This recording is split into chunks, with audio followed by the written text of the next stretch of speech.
In 9th standard, the geography, the very first lesson is lithosphere part 1 and endogenetic processes. Endogenetic processes means only internal processes. The Earth is a unique planet of a solar family. You know, solar family, there are 8 planets are there. In the 8 planets, the Earth is a third planet. The Earth is composed of 4 spheres. Arthur Holmes said lithosphere means rocks and atmosphere means air, hydrosphere means water, and fourth one is biosphere means living organisms. These 3 spheres, what are the 3 spheres? Lithosphere, atmosphere, hydrospheres. We call it as abiotic sphere. The last final biosphere means living organism, which consists of biotic sphere. The area of the Earth surface come under the category of 510 million square kilometer.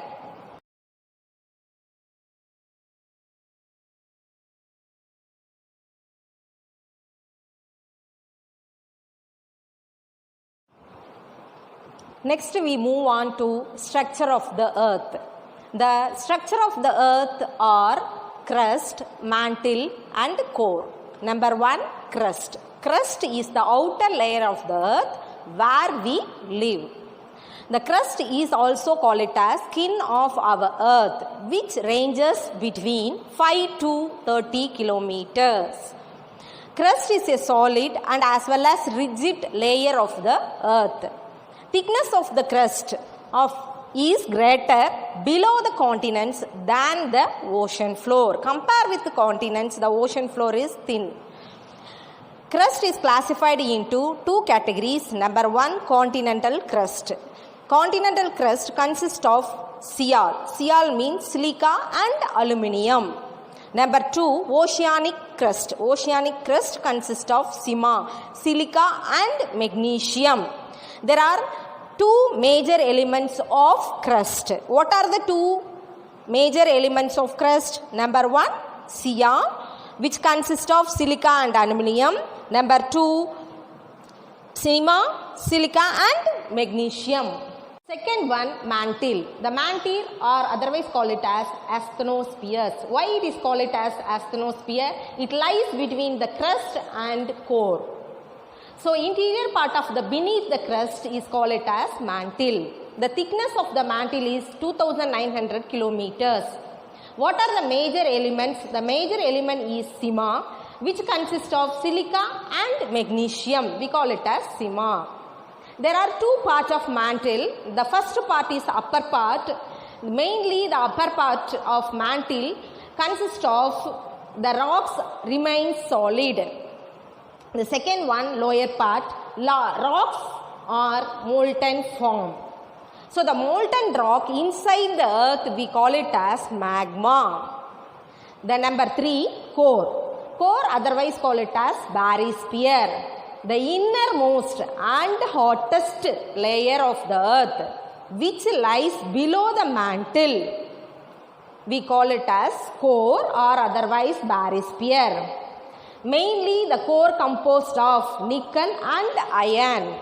Nickel Ni plus iron Fe, we call it as knife. So the knife or otherwise call it as core. The core is divided into 2 categories. Number 1, solid inner core.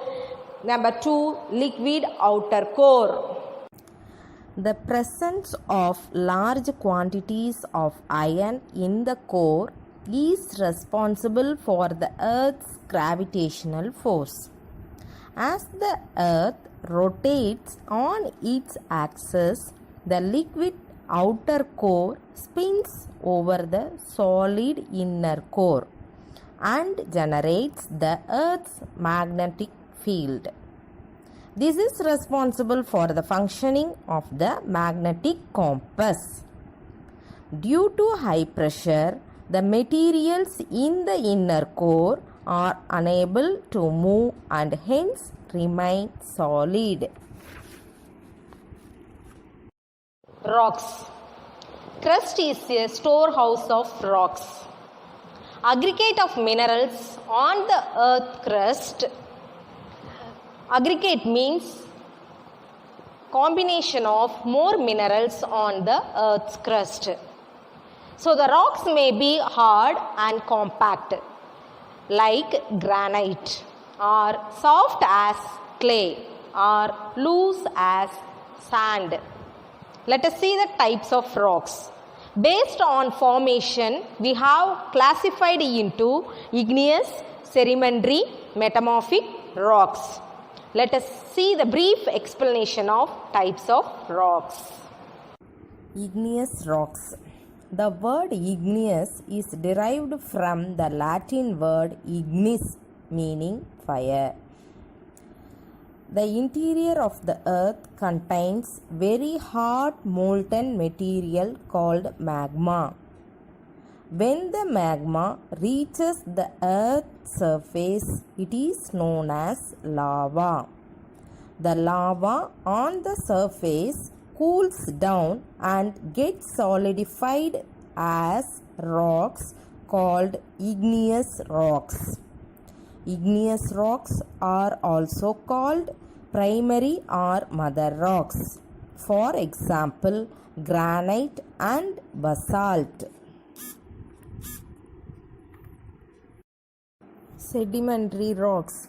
Sedimentary has been derived from Latin word sedimentum, means settling down.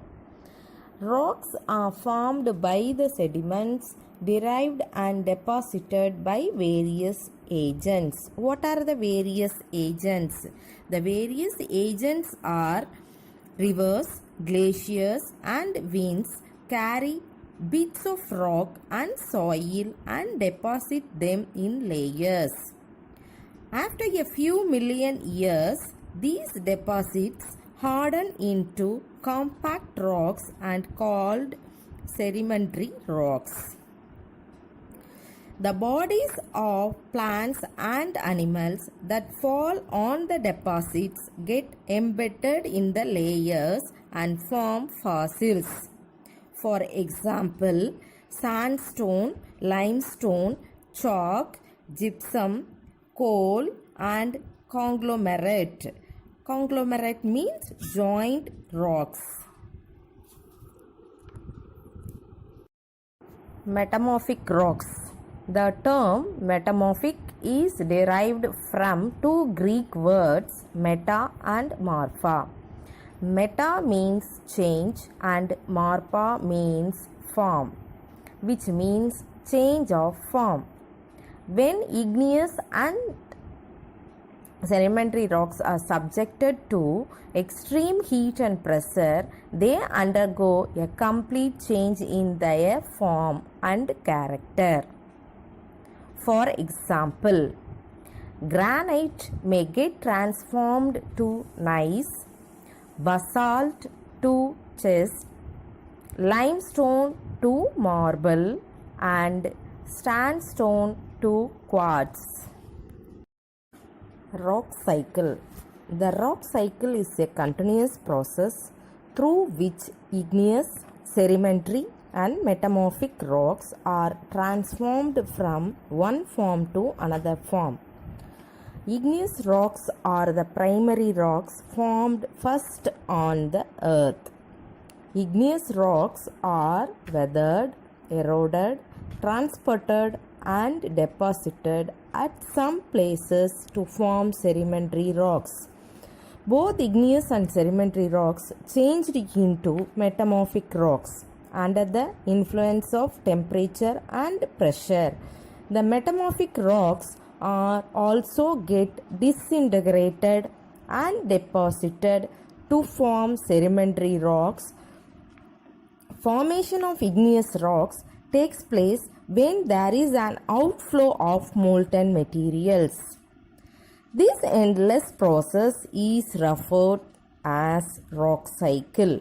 Once again, I repeat, the rock cycle is a continuous process through which igneous, sedimentary and metamorphic rocks are transformed from one form to Another form. See the geomorphic processes. First we see the definition of geomorphic processes. The endogenic and exogenic forces causing physical stresses and chemical actions on earth materials and bringing about changes in the configuration of the surface of the earth.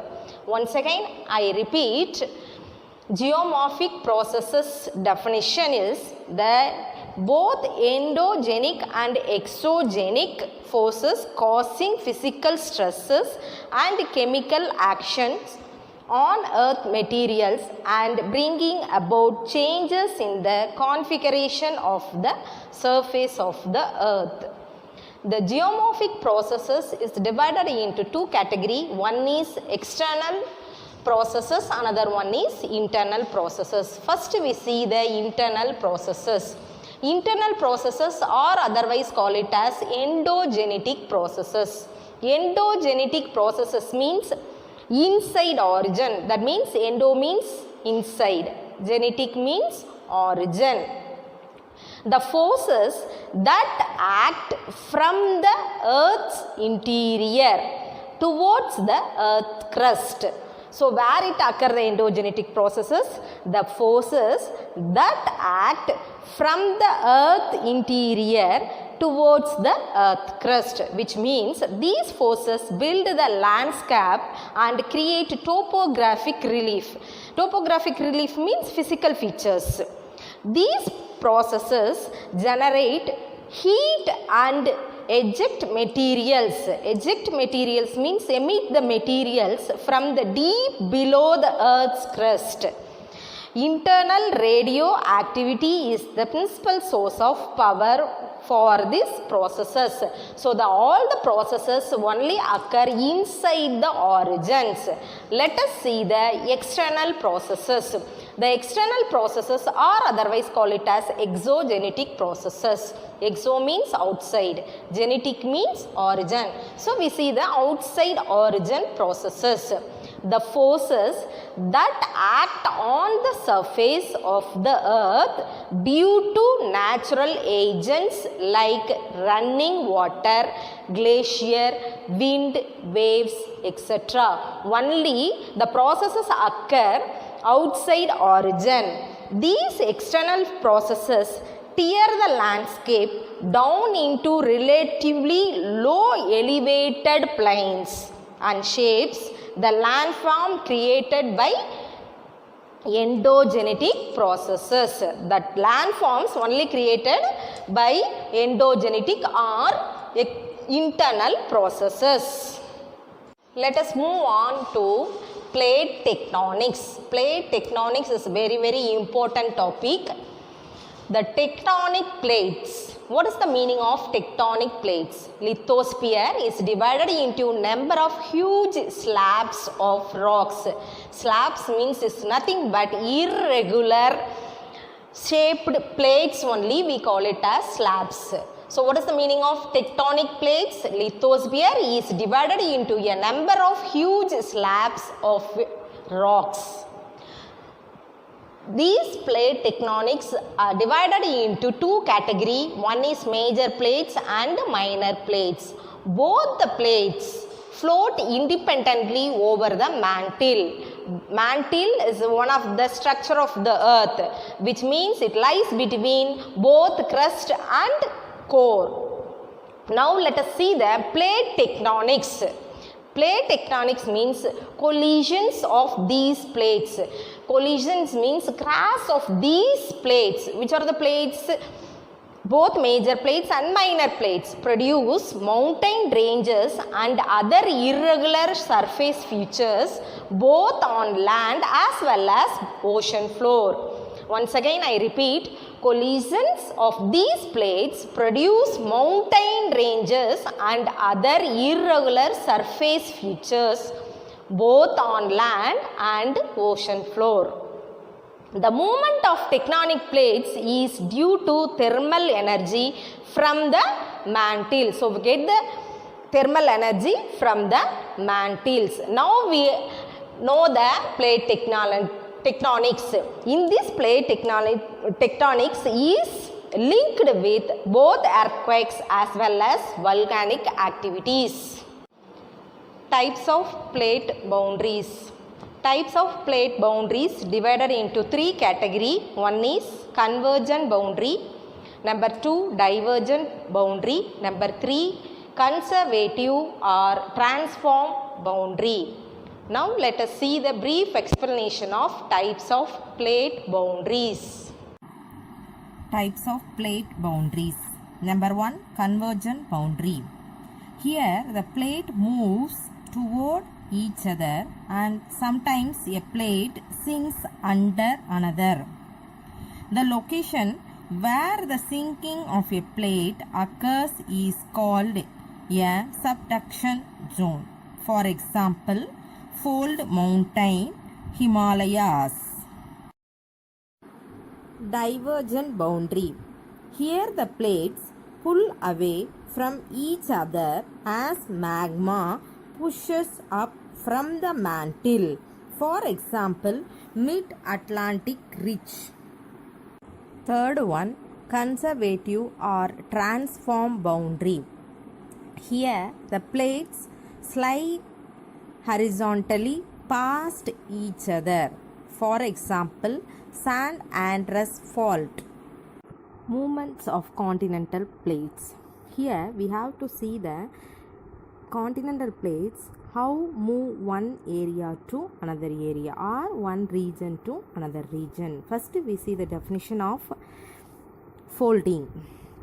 Due to lateral compressional forces, the plates are forced to move upwards and downwards. This is called folding. I repeat, due to lateral compressional forces, the plates are forced to move upwards and downwards. This is called folding. For mountains formed by folding are called fold mountains. The process of folding creates lofty mountain ranges such as Himalaya and the Alps. According to plate tectonics, the plates are in constant motion with an average rate of few centimeters per year.